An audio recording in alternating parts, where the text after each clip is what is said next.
wa TV Burundi, ukuri kw'ivyanditswe mu bijanye n'ijambo ry'Imana.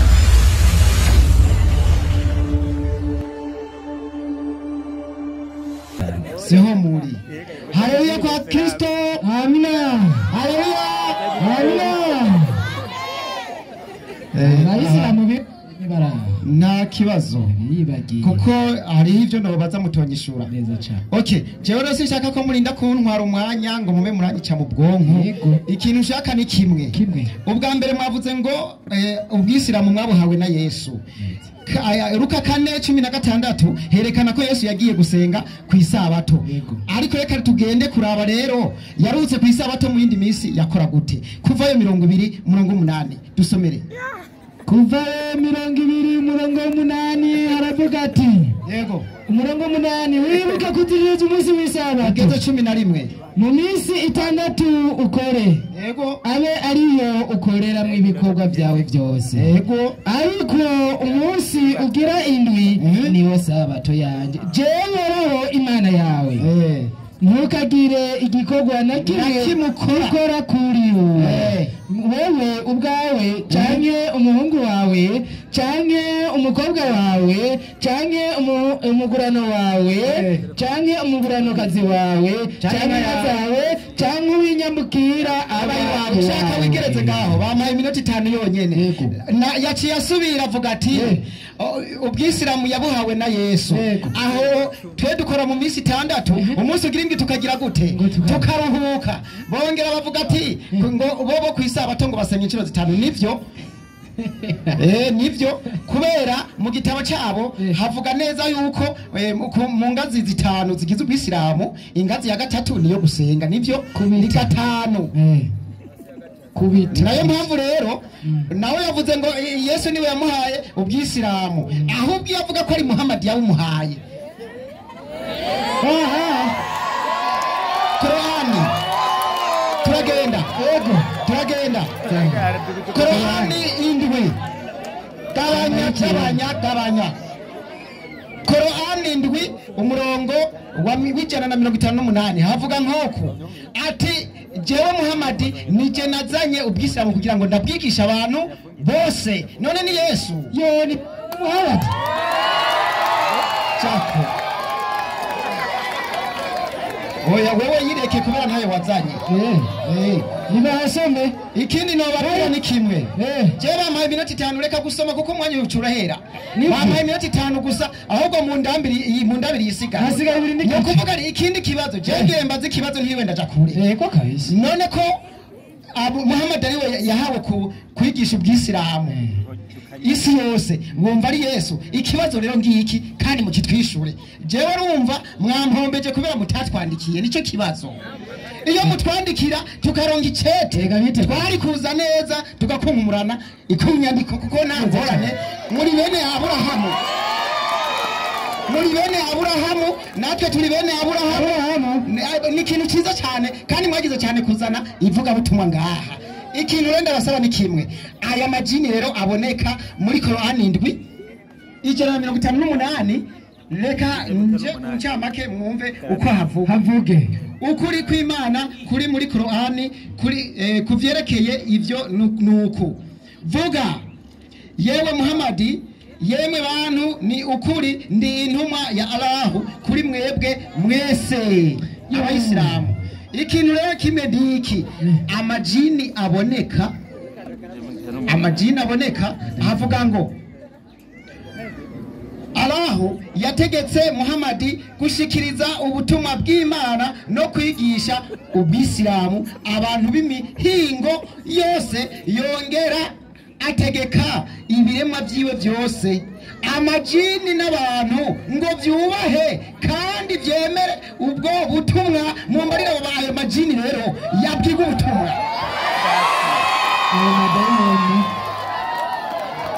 madayimoni twege niyo dukeneye murakoze kabisa yemwe mu bibazo nabajije yambajije ahubwo naje kumbaza yego nta na kimwe yishuye jewe ntigeze nyishura oya nakubajije ibibazo by'isabato ndababwira mwegerane muri mwebwe muzane wunyishura aho kuza ngo wishure wibarije ikibazo nibaza yuko n'umwarimu ariko atanga amanota woca umenya yo waronse kweli oya turakwishura jene guha iminota 5 unyishura ikibazo jewe nakubajije iyo ushaka wacu usaba ibindi ibyo by'amajini navyo ko ati Ufise rero ibibazo uhejeje kunyishura ingorane wagize wewe wabonye neza atani ikintu cy'isabato kikurenge ndabihamya ndasubiyemo nuba akaba yiyemera ku kijanye n'isabato ejo tutagure mu gitondo samoya inyandiko samoya z'ivy'isabato uyisigurira abantu nezina ry'Imana niwe ishobora jenzo gwana kantu nakora ikibazo ko icyambere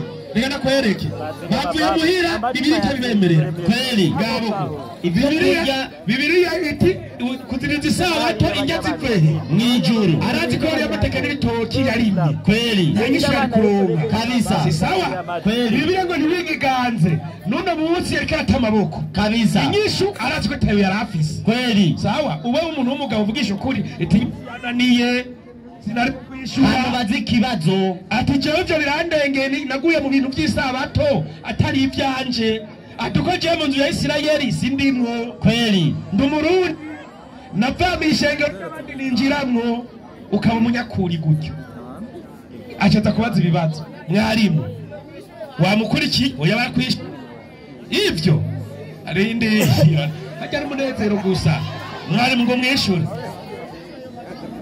ndindira singi aya wasomye Qur'ani 758 dusaba abantu ngamegera inyuma siyo nyandiko watanu egera inyuma mwese egera inyuma uyu muvandimwe ibibazo bya mwarimu yakubajije nje ndahamya neza gutosha kubyicura umukristo kuko birakurenze wewe ni ibibazo by'abantu bamaze gusobanukirwa kandi bazi ibyanditswe ariko mwamebwe mbona ngaho ibibazo bye birabarenze mwebwe mucara abana batonya kubera iki mwarimu kubera iki 5:11 abaheburayo nimba atari 11 abaheburayo 5 ndiyo 11 aha inyandiko igira iti mpamvu tuja kwishibazo mwarimu yabajije ngiyo ngaho uko abakristo bakwiye gukura mu by'Imana icyambere mwebwe abakristo mu by'Imana mucara abana batonye nago murakura ndiyo mufise ko byinshi byo kuvuga kandi bigoye isobanura kweli kabisa kuko mwabaye ibitumba icyambere kiye muri intumba Yesu mu mitungo n'umuntu ngo umwana w'Imana handi ngimana ndiyo naho bari mugeze kuba bigisha hamwigi ngo murabarimu nawe eshwi kuko mumaze igihe kirekire mwiga yego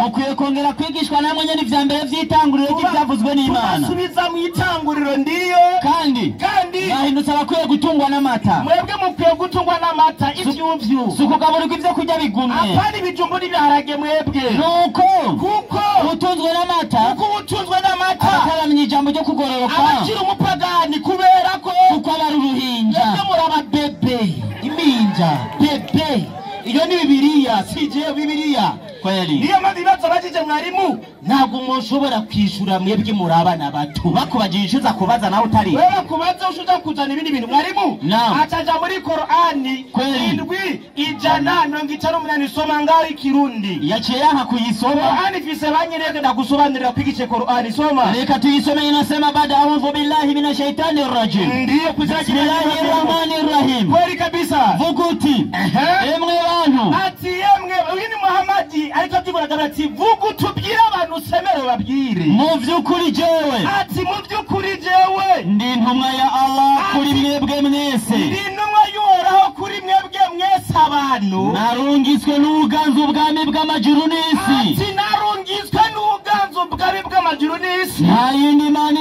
ikwiye gusengwa by'ukuri kiretsewe ndabigisha ko atari imana ikagusengwa kiretsewe ni wabaho ubuzima akanabubaka wundi imana itanga ubuzima akanikongera ikaka nimwemere Allah ni intumwa yiwe nimwemere imana imwe rudende mwemere ko ari imana ndiwe Muhammad sallallahu alayhi endelea harabandanya akanabaha iki akanabubaka ndiyo umuhanuzi atazi kwandika no gusoma uyo Muhammad rero ntabwo yari umuhanuzi atazi kwandika n'iki no gusoma ntabwo yigishijwe mu mashuri nkageje naho twizemo kubera iki ni intumwa y'Imana intumwa z'Imana zose ntabwo zari zizi kwandika no gusoma ikibyemeza mwarimu cya muri Yohana 11:5 Yohana yarutse Yohana 11:5 nyarutsaho canke 7:15 nyarutse Yohana indwi umurongo w'15. Soma. Inyandiko igira iti. Igira ngo iki? Mwumvirize neza. Hagira hati. Uyo ni Yesu tumubaze. Abayuda baratangara bati. Abayuda batangara bavuga muti. Yego Yesu yakuye he ubwenge atigisha. Yego Yesu yakuye ubwenge atigisha. Kujya kwa Muhammad. Na Yesu ndagazi kwandika no gusoma. Ari abandanye iti. Umuhanuzi atazi gusoma no kwandika. Yemera Allah. Yemera Imana marudende. N'amajambo yiwe. N'amajambo y'Imana. Kandi nimumukurikire. Yebwe musabwa ko muri abantu mukurikira Imana nde? Muhammad. Ndiyo. Kugira ngo muba bagororotse. Kugira muba bagororotse aberanda musabwa gukurikira Imana Muhammad sallallahu alayhi wa sallam. Icyo musabwa mudakurikira Muhammad murabapagani. Ino aya ya pagani bw'abadive gwamada bwerekana ubunyene acaja ku by'amajini aradaragura yuko Muhammad yatumwe niki n'amajini. Ngo yatumwe ku majini. Uyaca yibageye yuko amajini ni bimwe mu biremwa byemwe nande n'Imana. Na Yesu bwiwe umva amajambo yavuze ucupinga Mariko 15:16. Mariko 15. Bibiri y'ibyaura bya Yehova. Kweli kabisa. Somira nyene. Mariko 15:16. Ndiyo. Mwumvirize neza. Batega amatwi. Soma. Kabisa nageze 15:16. Musomere. Inyandiko igira iti. Igira ngo iki? Mariko 16:15 kabisa. Ndiyo. Mariko 16:15. Ndiyo. Inyandiko igira iti. Igira ngo iki? Abaherezi. Nabaneza mwarimu. 16:15. Araheza babwira ati. Yesu araheza abwira abigisha biwe bati. Nimugende mu isi yose. Nimugende mu isi yose. Mwamamaze inkuru nziza. Mwamamaze inkuru nziza. Ku vyaremwe vyose. Yesu yabwiye intumwa ziwe n'imbeba, inkoko, n'imbata byose mu byigisha ubutumwa bwiza. N'amadayimoni n'amajini byose mu byigisha ubutumwa bwiza. Kubera byararemwe byose. Nikibyemeza yuko amajini yaremwe n'Imana. Samweli wa mbere 16:23. Wumve Samweli wa mbere 16:23.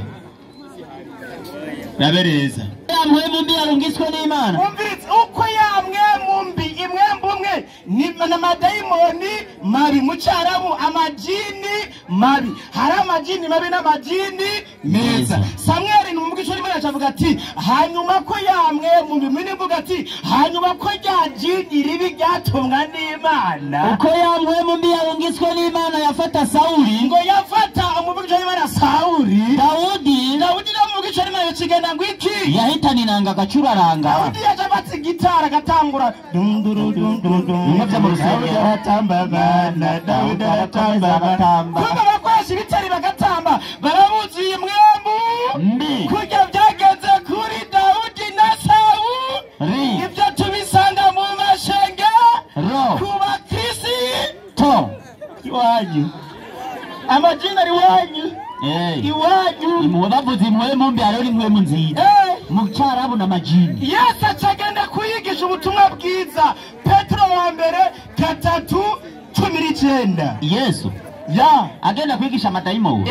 Aho ijambo ry'Imana kugira ngo abatizwa hanagororoke. Petero wa mbere kangahe? 3:19. Soma. Inyandiko igira iti. Ndiyo. Nibwo Yesu yagiyemo. Yesu nibwo yagiyemo. Abarira imwe muziri mwibohera ijambo ry'Imana. Abwira imwe muzari mugasha ijambo ry'Imana. Kugira ngo zihanezemere Imana imwe.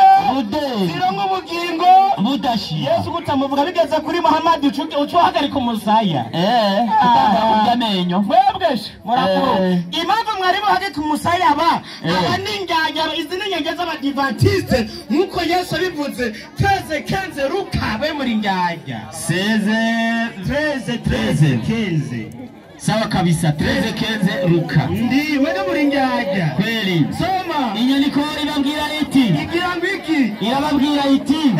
Numvirize neza. Soma tumvirize nibanga ry'abarerero bati tubarege abadivantiste. Umwami Yesu aramwishyura ati mwandyaryammwe Mbega ati muri ryarya ndubandanya. mbega umuntu wese muri mwebwe Yesu ati mbega umuntu wese muri mwebwe hazitura inka yiwe cyangwa indogoba yiwe mu ruhongore ku isabato ati inka yiwe cyangwa impene ku isabato nagaja kwiragira akayijyana akayishora zijya nka zayo mutunze n'impene ku isabato ziraruhuka nazo ngira ntizirya ntabwo muzigaburira ibyatsi ntabwo bajya kuragira mwebwe muri njyajya muragowe niyo mpamvu ereji wayiti yacatwe ibi akabanga kavuga ngo ndagatange akabanga k'abadive abashaka ndagatange baduze amaboko turabe ndabona ikibanga abadive bafise turitange mwarimu kubitutababa ibyaduka byo minsi meruka mwarimu paje y'ijana 197 ibanga rije ry'abadive ngiryo ngaho 197 yego cyangwa 179 aho ngene sobaho iki ni igitabo cya Elena sasa butari intumwa yanyu intumwa kazi yiwanyu ngiyumva ibanga hagira ati havuga ngo ikintu cy'ukuri kidateye amazi nuko abo badivantiste b'umunsi wa karindwi bibereye munsi y'ibendera rya Satani. oya sinavyumvise. Ikintu cy'ukuri nuko abo badivantiste b'umunsi w'indwi bibereye munsi y'ibendera rya Satani.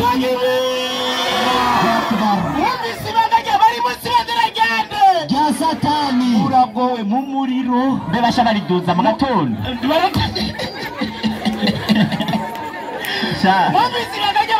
uyu musore ntakari wariduza ngo bari munsi y'ibendera rya Satani. najya amasengero mwubaka umva ikirima cya Satani aho kiri mu masengero ibyesho Yohana 2:12 ibyesho Yohana 2:12 ikirima cya Satani aho ikirima cya Satani ucyumvirize ni muri Adventist soma 2:12 ndiyo yandika ibabwira iti ngira ngo iki kandi wandikira umumarayika w'ishengero ry'Iperugamo uti umumarayika w'umusigiti w'ishengero uti umumarayika w'ishengero ry'Iperugamo uti uvize inkote karisha aravuga iri ndebyo ngo ndazahuba hariho hari umugwa wa Satani mu rusengero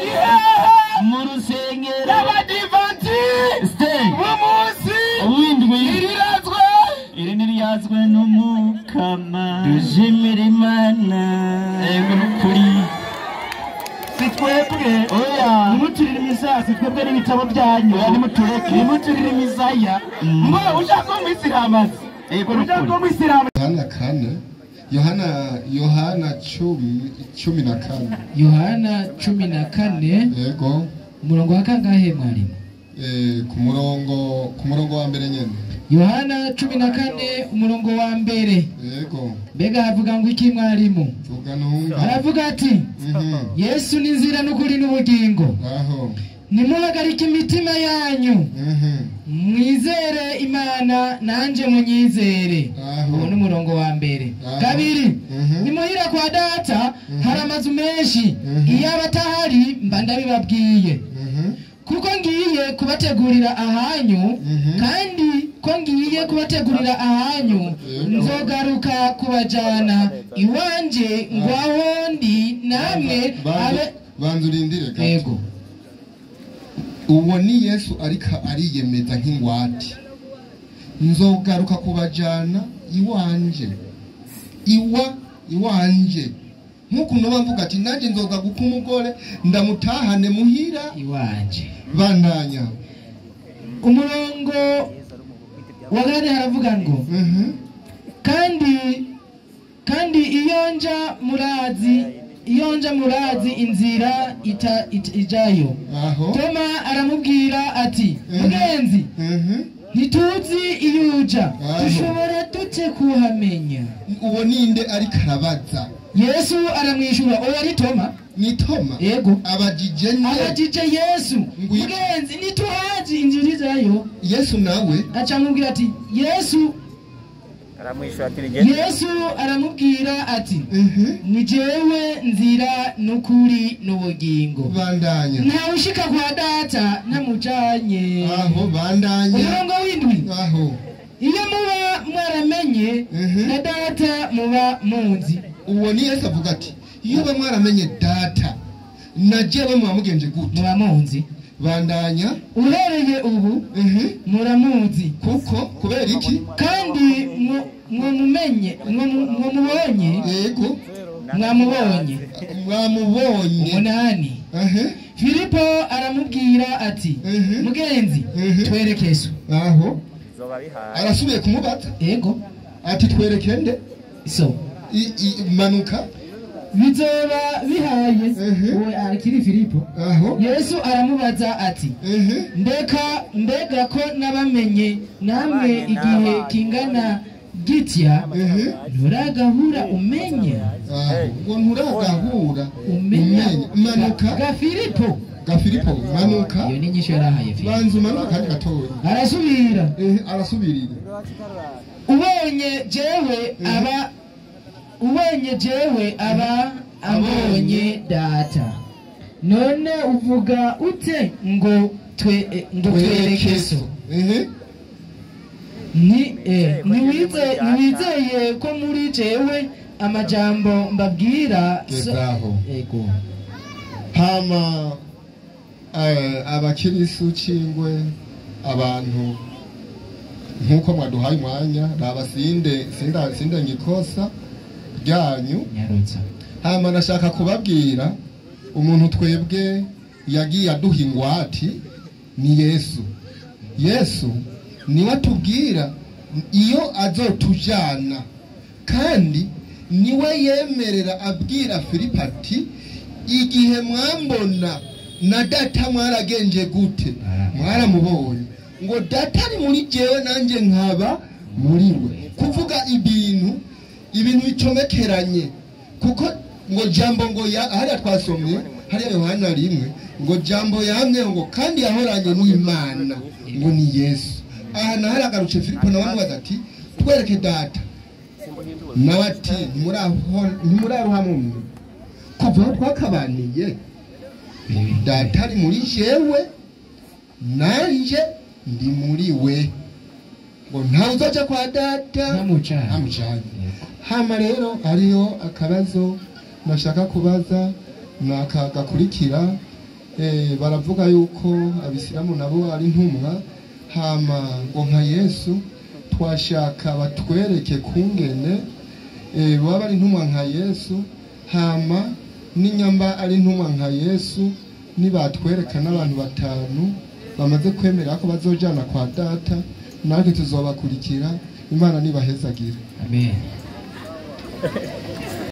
nkuko Yesu yishuye nanje ndemeza ko aya majambo Yesu yishuye araye ukuri kubonye Yesu ababonye data kubera iki bimeze gutyo aho nyene 24 nyene yaragira ati ego utankunda Yesu yaciye avuga ko yakorera mu migani ati utankunda nitondera amajambo yanje ati nitondera amajambo yanje kandi ijambo mwumva si iganje iryo jambo rero wari wumvise kare wagiye guhuba wibaza ngo ni Yesu ati kwanza ubanze umenye ko ririya jambo wavuze ntiryari kwanje bandaye ariko ni rya data yantumye yemwe abantu bose bemera ko Yesu ari intumwa y'Imana bemera ko ubonye Yesu ababonye data kubera Yesu yaratumwe n'Imana mudozi intoki nanjye ndimo twadugije ivyo ndavyemera none yari intumwa y'Imana none ugiye kuguka umugeni ugatuma umuntu ukamuha inkwano akaja kugusabira navuga ati ijambo si jewe umunwa ni jewe ijambo Yesu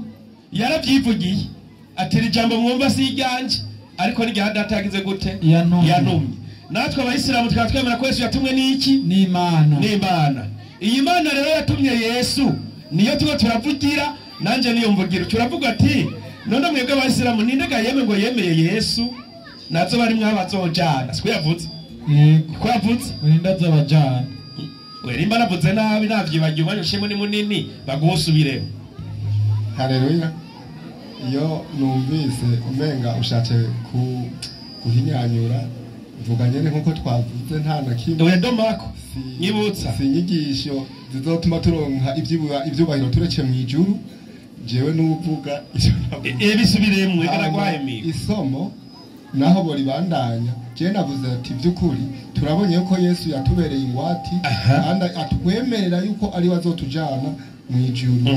Ati hama rero namwe nkuko muvuga yuko namwe Yesu ari ntumwa isanzwe nkamwe muramaze kwemerera na babiri muzojana mu ijuru. Urakoze cyane yemwe Yesu yavuze ko azobajana ku Mana yavuga ko azobajana mu ijuru. Na jewe hano ndi ntumwe ndiko natubize nije nituje si Imana ya none. Jewe nikuye muhira ndaza nje kukubwira ugabe bw'Imana kugira ngo nawe uzogishike kuki ku Mana. Sivyo ariko ndakubwira se kuko Yesu yabivuga mu ashaka iki yari giki kuko yiko yabwiye gutyo Mariko 3:8 avyivugira Yesu nyene. Jewe rero natumye kuri mwebwe nubwo mumwita Imana yaravyase nje kubabwira yuko Yesu atari Imana kugira ngo mushobora kurokora ubugingo bwanyu. Ce nibariza Yesu kugira ngo wowe uzoja mu ijuru utegereza gukora iki? Some nyandiko. Yesu arabishura ati tujane mu bisagara biri hafi naho nyene nigisheyo. Ego kuko arico cagize gute canzanye. None gaheme siriko ndigisha nanje arico canzanye Muhanga naje kwigisha na Yesu yari professeur yaje kwigisha abwira abantu ko bazojahe mwijuru mu gihe bakoze iby'Imana ishaka. Mbere wanashaka wewe ukishinga ngo Yesu ni wazoguha ijuru nturimo. Yesu naragasonga bugari utanga mu ijuru kabisa. Ahubwo Yesu umuriza amajambo yakubwira ngo ubwami bw'Imana kugira ngo ubugingo budashira ni muri Yohana 17:3. Ubutumwa bwiza ubwo bwanditswe na Yohana 17:3. Ubu nibwo bugingo budashira. Umuriza w'iryo mu ijuru vyitonderwa hari ubugingo budashira Yesu yakubwiye kubamenya wewe Mana yonyene y'ukuri ukutazosubira kurogota uvuge ngo Yesu ni Imana ahubwo umenya ko ari Imana imwe yonyene y'ukuri n'uw'Imana yatumye yitwa Yesu Kristo. Yesu Kristo acavuga amajambo akomeye Yohana 20:17. Ivyo utaravyemera ijuru iwawe ni zero. 20:17. Yego Yesu aramubwira ati ntunkoreko kuko naraduga kwa data. Kuko jewe Yesu naraduga kwa data ariko genda kwa bene data ubabwire ngo iki ubabarira uti agira duge kwa se ari we so na wewe ku Mana yiwe ariyo Mana yanyu. Yesu ati bacagenda kwa Yesu rero ti Yesu twumvise iyo Mana wayitubwiye rero Yesu twigishe gusenga. Yesu acabishura ngo iki gatandatu Matayo umwisira bumwe naze hano tuzaba duhejeje igice cya mbere cy'iminota 5 nyarutse hagararaho 6:9 Matayo. Yego haragira ati tugiye guhera muri Mariko 13:5 Yesu yunguruje imbere gatoya yubama hasi. Ubama nawe nka Yesu yubama hasi. Rupinga 14:5 Mariko niko handitse Yesu yubama hasi. Yesu acaba mubaza bati twigishe gusenga. Soma inyandiko. Nuko musenge mutya. Ukeneye kuzoja mu ijuru ukemera Yesu nk'abasilamu uzobanza usenge uko. Nuko musenge mutya. Ubanza usenge utyo. Yesu ati nuko musenge mutya. Abakristo mutya muca murayiheba. Muca musimbira kuri muti mwarayihevye mwivugira muri muti gusa. Soma inyandiko ya muti nayo. Muti data wa twese mu ijuru. Na Yesu yishiramo data wa twese uri mu ijuru. Kuko Yesu ibyo ariko abikorera hehe ku isi. Wabibonye aho nturema Yesu tarasenga gutya ivire yo mwarimu bana bane nawe bashi abane nawe kabisa mbere twese. Yego je twa Adventist mu Islam nawe witwana je twa minani batazaro ngabandi mu Adventist. Uri mu dive burya wenda babariza ikintu cy'abadive mwese murakora nkuko namwe mukorana. Yego turumu none ninde yakugize umudive inde wewe ninde yakugize umudive Yesu Kristo sa Yesu ninyandiko Yesu ari umudive jewe nyereke twacagana turaja mu bibazo wewe unyereka ahantu Yesu yakugize umudive Yesu naego machenda kubaza nanje nuko narakwishura navyo mbeweho kuvuga ngo wemera Yesu Yesu no yakugize umwisiramu muhe muhicoma mwishu mbe Yesu Sana. niwe wangize umwisilamu si sawa ikibazo mbajije Yego. si sawa Nisho. ushima mbe wangize umusilamu umviriza amajambo yanje kubabwira uko muyirengagiza bugira ngo bari mu kiriso 2:4 Matayo nawe ntiwagiye mu kiriso Matayo 2:4 haragira ati yego ubwazo kwaduka bigira Kristo nimwadutse muri muri benshi abakiriso badutse ari benshi si umwe baradutse bigize abakiriso uvuze ngo n'umukiriso cyaduka kumvugo ya Yesu bandaye nabigira bavugishwa n'Imana ntaburabona ngo ibibuga biramuguruka mu izina rya Yesu ngo mu myizira ho mukabambaye amarori ntaburabona bagakora ibimenyetso byambaye n'ibitangaza ntibakubwira ngo ibibuga biramuguruka mu izina rya Yesu ngo mu myizira ho muka kugira ngo bazimize n'abatanzwe n'ibyashoboka kugira ngo bazimize n'abantu batoranijwe n'ibyashoboka raba Yesu ati raba yabwiye bitaraba Yesu ati ndabibabwiye bitaraba nuko nibabwira ati nibabwira batari mu bugaragwa nibakubwira ati Yesu araba abadive basohoke nibakubwiye ngo nimurege basohoka mu bugaragwa Yesu ati nimuze mujeyo munambwiye muri mwabo ati ntuzujeyo cyane ngo ari mu haruguru mu mpete hari abandi babapane kote ngo mu byumba by'amasengesho ati hariya mu byumba hariya mu mpete ntuzugire gute nimuze muvyemere ati nimuze muvyemere yego nuko umuravyo urasiriza burasirazuba Yesu ati muze muvyange kugira umuravyo urasa rero jumwe ngingo ntumbera ahantu hari umuntu witwa Kristo canke hari abiyita aba Kristo mbamona ko nazimiye sasa rero turavuga ngo Yesu Qur'ani shingi naye ko yari umwisilamu nawe uramahana bibiri yibwe ngo Yesu yari umukiristo banza gusoma yandika Qur'ani wumviriza banje kujya kurandinda na Satani yavumwe kuzina ry'Imana nyene imbabazi nyene muwe yego inasema havuga ngo iki na nilipowafunulia wanafunzi atimaze guhishurira abanyeshuri abigishwa banje kwamba wananiamini mimi na mtume kugira ngo banyemereje nk'intumwa na mtume wangu wakasema baravuga bati tumeamini twemerewe Yesu kuri intumwa na shuhudia kandi turemeza yuko kuwa sisi ko twebwe abigishwa bawe twebwe Yesu ni Waislamu baba bakirisu baba badive kwanza we nawe ungereke Yesu yigeze avuga ati jewe Yesu ndumudive wemiko kandi nawe nibigeze nyerekawe Yesu yari umwisilamu yakweretse nta wapi nta na rimwe ahigeze yavuga yuko Yesu yari umwisilamu yafatiye ibintu ndaguha reka ntacyo nawe ngomba ndakubarire igituma twizera Kristo oya ntituragerayo turi kuba dive wewe turacaganire turaja mu byinshi nakusavye umbarire sivyo yuko uri kurasoma Yesu yari umudive umiriza ibyo uri kurasoma bikwemeza yuko wewe uri Yesu yari umwisilamu muhe umviriza Luka 4:16 hambye ariko nta hamwe nigeze muhe Luka 4:16 Luka 4:16 umbenye rigezina ko yari umwisilamu Luka 4:16 mumpere miko ndaza ucyohe ubutumwa bwiza ko bwanditswe na Luka 4:16 urumviriza aja i Nazareti Yesu aje i Nazareti iyo yakuriye ku munsi w'isabato Yesu agenda ku munsi w'isabato yinjira mu sinagogi yinjira mu sinagogi isinagogi ni iki so menyandiko sinagogi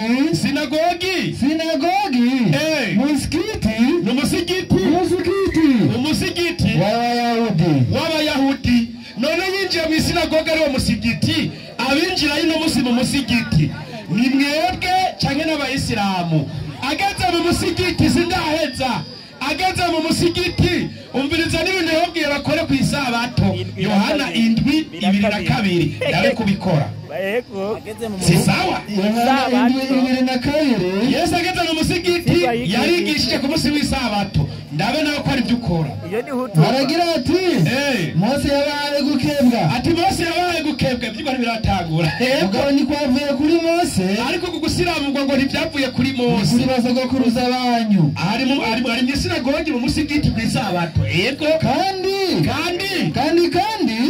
murakeba umuntu ku isabato atakazi ndabahaye muzoza murakora ku isabato muzoze murasiramu none mwasiramuye no munsi bangahe mwasiramuye Yesu ati ku isabato akazi mbahaye genda musiramura iyo misoro idasiramuye. Ako n'akazi Yesu yatanze gakorwa ku isabato. Mbese abasabato baranashavuye bamaze gushavura umva bamwe yagira mu muburire ntiyari mukirega ntiyari mudive kuko yaza kuba umudive ntiyari kumukorera ibiraho 5:15 Yohana iyo aza kuba umudive ukunyere mutugwanya no kwa Yesu kwaruko soma wumve unabona aragenda Abayuda ko ari Yesu yamukijije agenda abwira Abayuda ko ari Yesu yamukijije nico cyatumye Abayuda bahama Yesu ngo nico cyatumye Abayuda bahama Yesu kuko yakoze ivyo ku isabato mwe murakora ku isabato mwe murakora mwebwe ko mwagiye kumvura Yesu ngo yakoze ngatanga itegeko ryo gusiramura muca mugomba kumugandagura bandanye Yesu arabwira ati Yesu nubo arabwira ati data arakora kugeza n'ubu nanje Yesu ndakora ngaje amabutike y'abasiramu aruguruye two turakora ku isabato kuko data arakora kugeza n'ubu na Yesu agira gute arakora muca mugomba kubunika umuhoye ico umva wiwaye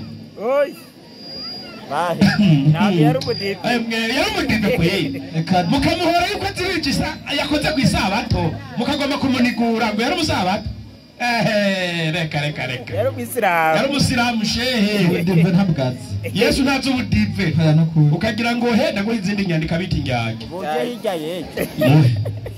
okay tujya mu kigo cyakuzanye rero sawa Yemba tubananye cy'isabato mbere kwishure kunezereyeko sivyo nuko uvuze yuko Yesu uko yamenyereye yagiye mu rusengero ku isabato none wewe utabeshya wowe urinjira mu musigiti ku isabato numvuyeyo yewe nanje ku kintu rero na twebwe umviriza ntuzombeshere twebwe dusenga misi yose 5 ku munsi none musi ku isabato ninjiye mu musigiti ndatora umusahafu ndasoma nkuko na Yesu yagiye asoma ibitabo naje namyeyo na Yesu yaragiye kuri uwo munsi Yesu nkuko yamenyereye amagenda mu rusengero ku munsi w'isabato kandi ntabwo nigeze aja mu musigiti aja mu rusengero ko yamenyereye nanje rero asirangwa wiwe kuko nawe nanje nubaze isabato wiwe bayiriza kuri umwigishwa wiwe nuje nashaka ko ndinda gatondeze ico ndenda keshije ukuri Yesu yavuze ngo umusiramura abantu ku isabato wasiramuye bagaho no munsi Yesu niwigeze avuga ngo umusiramu yavuze ati mwe murakeba abantu ku isabato niyaga nisiteke yatanze muhe wumve 7:22 ni itegeko muhumvirize zikabaza ni itegeko muhumvirize nakabaziriko ni itegeko hasi mu oya tunyemerere yuko yari itegeko mu cyo tubandanye oya mu byo soma ivyo nta birimo kuko muhe Yohana 7:22 haragira ati atera ngwiki ngibura na kabiri ngwiki haragira ati Mose yabaye gukebwa ubwa mbere atangara amategeko ababwira ati Mose we hawo kwanza amategeko aca arabibutsa ati Mose niwe yabahaye amategeko yo kugira gute gukebwa yego mugabo niko yavuye kuri Mose iryo tegeko nabwo ryavuye kuri Mose nanje ndemeza ko ryaje kuri Aburahamu ni kuri basogokuruza banyu ryavuye kuri sekuru wiwe Aburahamu niwe yahawe itegeko ryo gukebwa rire mu itanguriro 10:9 bandanya kandi murakeba umuntu ku isabato none muravuga ati kandi si itegeko gahemu Mose yabaye gukebwa ku isabato kandi murakeba umuntu ku isabato si sawa none twohindura iki none gera mu basiramu n'imo badasiramuye twe twarabarangi iki nta bandi bariyo winjiye idini naho nyine ukaba uri mushashi turagusiramura none nawe nyine utarasiramurwa ngo winjire idini tugusiramura none Aburahamu ntiyasiramu munsi y'imyaka 80 ingona urayishikana none ngo nawe dushitse isezerano Ega turangura umutamba isezerano ry'Imana uremera ukababara kandi rero ndasiramuye ntonyora mu ijuru reka nakigireko udasiramuye senga gira gute ku bwa Bibiliya ngo ntuzoja mu ijuru 4:9 Ezekiel 4:9 ntonyorayo ijuru ry'umwanda ribaho Ezekiel 4:9 umurongo w'icenda yarutsa haragira ati uku ni kumwama waragize si jewe ni Imana ivyivugiye uku ni kuhoraho agize ati nta munyamahanga atageze ku mutima no ku mubiri atasiramuwe kugira usiramuka ku mubiri birababaza bibanza kukujamo mu mutima. Urano inyandiko yo muri Yohana 1:1. Yego. Iyo nyandiko yaje kuyisoma ntituzi ko yashatse kutwumvisa ko jambo ari we Mana, ntituzi n'ibyo yashatse kutubwira. Yahereye ku ijambo ry'umutwe, banza undabire mwiyo yindi Bibiliya. Iryo jambo ry'umutwe ririmo ntareremo, havuga ngo iki? havuga ati nkuko vyanditswe na Yohani. Aya majambo aje kudusomera yanditswe nande? Na Yohani. Acha soma jambo ry'umutwe ngo uko jambo yihinduye iki? Umuntu ngo ni Yesu Kristo. Ridusomere mwiyo. Haragira ati ntari hari. Iryo jambo ry'umutwe mwiyo Bibiliya ntari hari. Muravyumva gahemu. Yasomye Yohana 1:1. Izindi Bibiliya zose zo kwisi havuyemo Bibiliya y'ikirundi gusa. Nta yindi Bibiliya harimo iryo jambo ry'umutwe ngo uko jambo yihinduye umuntu ni Yesu Kristo. Oya navyemeye. Muyikirundi tere gusa birimwo. Mugabe babikoze mu ntumbero nyabaki abari ngahe ijisho twaracigishije. Ivyo babikoze mu ntumbero kugira ngo batakaza abantu. Baca bashiramo iryo jambo ry'umutwe, jambo yihinduye umuntu ni Yesu Kristo. Muzindi Bibiliya zose ntabwo ico kintu kirimwo. Soma rero ijambo mu ntango. Mu ntango ndiyo jambo yariho. Mbere soma muri Bibiliya yera. Ubwa mbere na mbere jambo yariho. Ubwa mbere na mbere jambo yariho. Ndiyo. Kandi jambo yahoranye n'Imana. Okay, genda gahoro. Na karorero. Soma subira mu nyandiko. Ubwa mbere na mbere. Ubwa mbere na mbere jambo yariho. Ubwa mbere na mbere iyi sakoshi yariho. Na karorero. Kandi jambo ndiyo yahoranye n'Imana. Kandi iyi sakoshi yahora ku mutayeri. Ndiyo. Kandi uwo jambo yari Imana. Kandi iyi sakoshi yari umutayeri. Isakoshi yo mutayeri. Oya namwe ni mumbwire isakoshi yo mutayeri. Hari ahantu rero ibi bintu babibona ntibamenya kajede umuzungu yakinye uwahinduye Bibiliya ayikuye mu Cyongereza yishira kivanze n'ikinyarwanda. Hari akantu yashatse kubanyegeza. Aka kantu nako mbega naka Bibiliya y'igifaransa nivuga jambo, havuga ijambo. Au commencement était la parole. Ntabwo bavuga parole, ni la parole. Hariko indongora zina ijambo. Mwebwe kugira abatakaza baronkuntu baza kuvyegeka kuri Yesu baca bakurako irudome baca bavuga ngo ni jambo kandi atari jambo, bavuga ijambo. Kujya murongo nyene ubandanije ngo vyose vyaremwe nawe. Ubishize mu gifaransa ukavuga ko ari ijambo, bagashaka ko byose ari ryo ijambo ari ryo ryaremye byose. Nanjye ndavyemera. Ushima bavuze ijambo batavuze Yesu. Soma Itanguriro 1:6 uza gusanga atari Yesu yari karavugwa ngaho, hariko haravugwa ijambo ry'Imana, la parole. Soma. Imana iravuga iti, umviriza Oscar, kya jambo rero ryarema byose niri. Imana iravuga iti nihabe itazanura hagati y'amazi. Nihabeho itazanure. Imana iraritazanura ikoresheje ijambo, apana jambo, yakoresheje ijambo. Bandanya. Ritandukanya amazi n'ayandi. Erana Imana irabivuga hama Imana itandukanya amazi n'ayandi. Ndiyo. Imana iraitazanura. Ndiyo. Itandukanya amazi yo munsi itazanure nayo hejuru yaryo biba kuno. Ndiyo. Mazi iyo tazanure. Ndiyo. Imana igita ijuru. Kweli. Buragoba buraca wona umunsi ugira kabiri. Ndiyo. Imana iravuga. Mwene wacu Imana irongera iravuga ubugira kabiri ikoresheje iki? Ijambo. Apana jambo. Ijambo. Jambo n'uruganda rukora amaji muri Tanzania. Bandanya. Iti. Ndiyo. Amazi yo munsi y'ijuru nakoranire hamwe. Amazi yo munsi y'ijuru nakoranire hamwe. Ariyo vyo biyaga, ibana inzuzi, Imana ibikoraniriza hamwe. Ikoresheje iki? Ijambo. Apana jambo. Bandanya. Imusozi naho ni waboneke. Imusozi Imana yahakoranije igira ahantu imusozi ariho haturu no munsi. Ikoresheje iki? Ijambo. Apana jambo. Endelea. Biba kuno. Imana yaravuga ati ibi nibibe bigaca biba kuno. Kun fayakuni. Zaburi 3:6 ndangiza iminota yanje. Zaburi 3:6 ndiyo ijambo ry'Uhoraho. Umviriza, ijambo ry'Uhoraho. Ntibavuze ngo ijambo uhoraho. Abanyabwenge bavuze ati ijambo ry'Uhoraho ndiyo niryo ryaremye ijuru. bari bari kuvuga ngo byose byaremwe nawe, kubera bakuye ko baca bavuga ngo ni ijambo, ngo byose byaremwe nawe. Ijambo ry'Uhoraho niryo ryaremye ijuru ndiyo. Impwemu zo mu kanwa kiwe, impwemu zo mu kanwa k'Imana nizo zaremye ingabo zose zo kuri ryo. Imana ivuze ijambo hasohoka impwemu. Izi mpwemu nibi abantu bumvisha amatwi. Imana yegeranya ingabo zose zo ku isi ikoresheje iki ijambo.